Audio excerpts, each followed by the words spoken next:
And a medical expert says the latest bout of flu infections could peak around mid-January.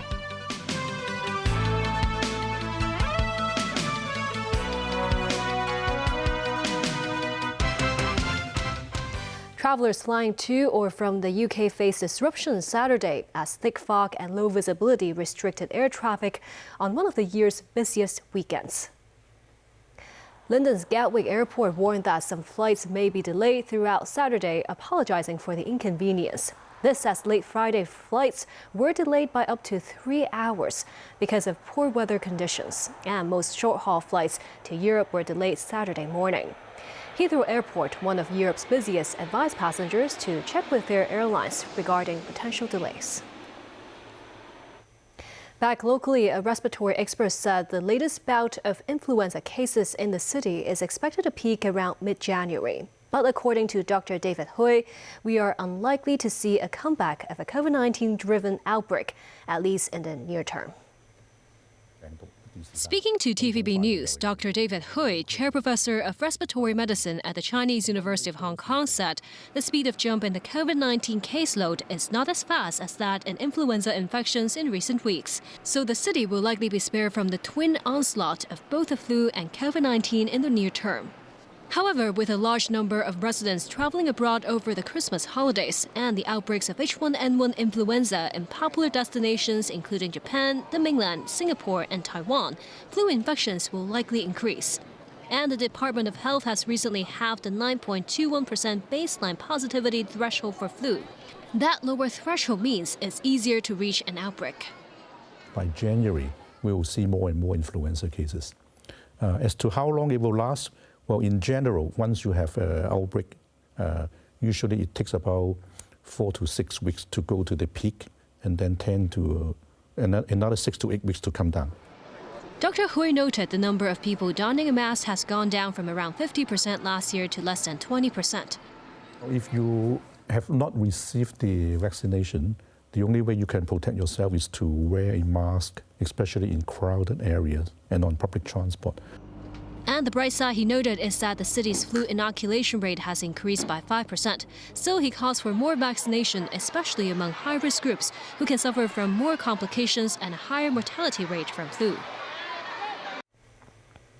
Financial Secretary Paul Chan revealed Hong Kong's economic growth for the entire 2024 is expected to be 2.5%. For 2025, the finance chief anticipates geopolitics and a high interest rate environment could ratchet up market volatility. Hong Kong is set to bid farewell to 2024 in 2 days. In his blog post, Financial Secretary Paul Chan looks back at Hong Kong's economy this year. 2024年步入尾聲。 Chan says the bustling streets reflected the more vibrant business atmosphere. He says the government had worked to tap new markets for Hong Kong companies and bring in new capital over the past year. Thanks to these efforts, Chan says Hong Kong has notched prominent positions in many global rankings. He added the number of mainland and overseas companies registered in Hong Kong increased by about 1,000, which has marked a record high. Chan said the start of the U.S. interest rate cut cycle and Beijing's stimulus measures helped boost Hong Kong's asset market. This year, the stock market turnover witnessed a surge, with the daily average topping $132 billion. Chan described the property market as having stabilized in recent months, with a modest 2% uptick in the average transaction number. The number of visitor arrivals to Hong Kong surpassed 44 million, marking an increase of 30% year-on-year as well. However, he noted challenges remain for the retail and catering sectors. But Chan believes the resumption of the multi-entry permit scheme for Shenzhen residents could help ease such woes. 展望2025年。 Looking ahead to 2025, China amidst uncertainties from geopolitics and a prolonged high interest rate environment will add volatility to the market. With that, he said Hong Kong should leverage its edge as a superconnector and value adder while seizing opportunities, accelerating its integration into the nation's overall development. And still ahead, 2 Hong Kongers share their insights into career development in Saudi Arabia. The prototype of a high-speed train that can travel up to 450 kilometers per hour. And holiday makers return to the city as their Christmas break draws to a close.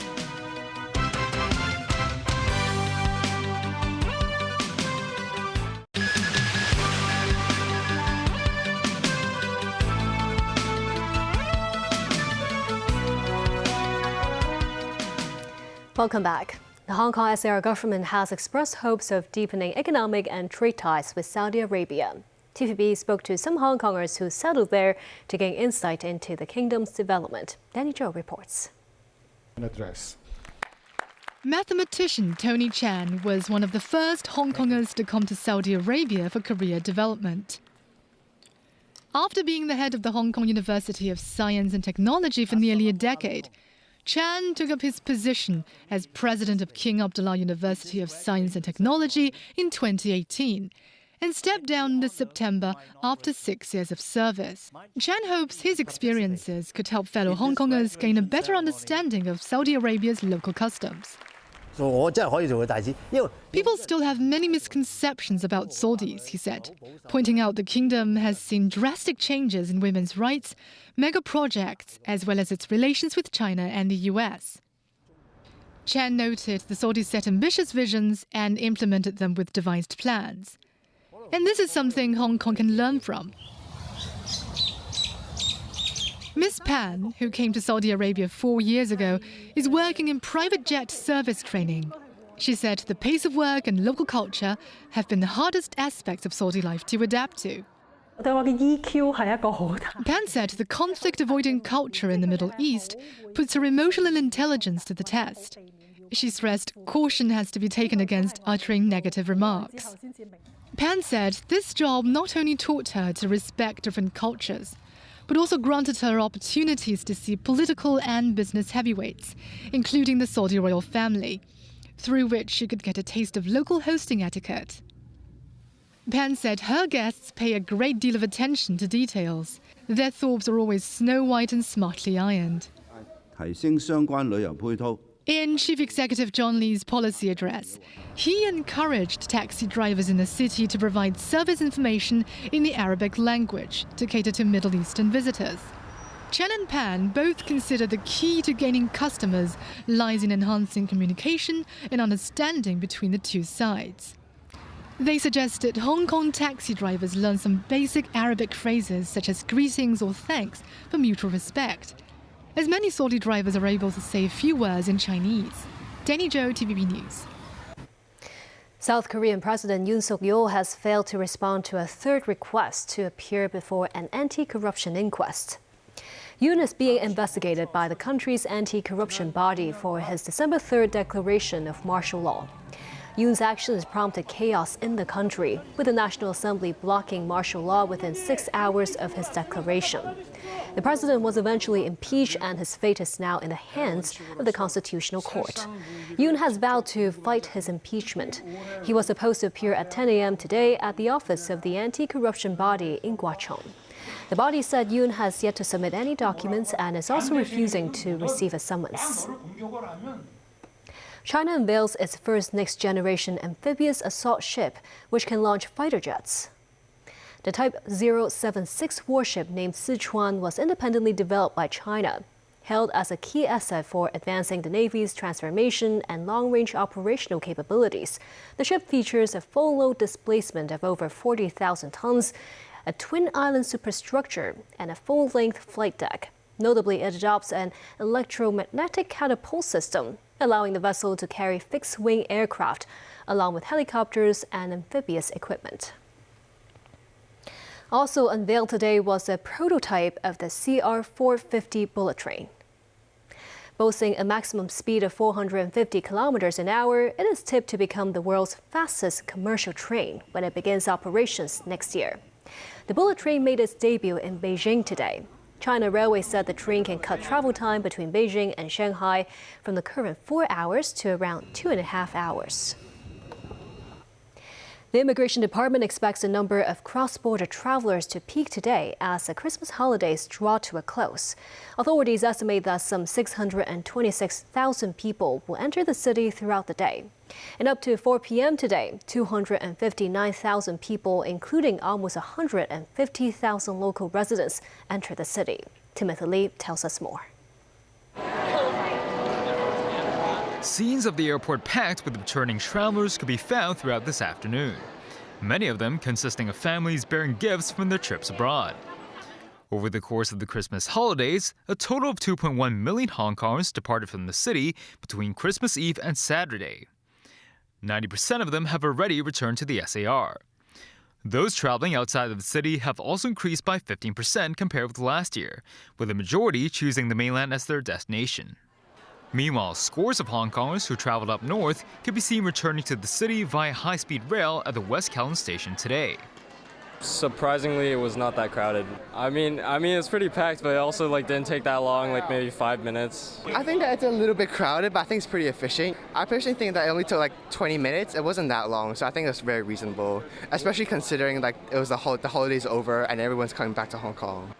Some overseas tourists also shared their thoughts on celebrating Christmas in the mainland. The Shenzhen, it was a quite celebrating city. Most of it was celebrating. And I saw a lot of people, probably they have taken their time off from their job.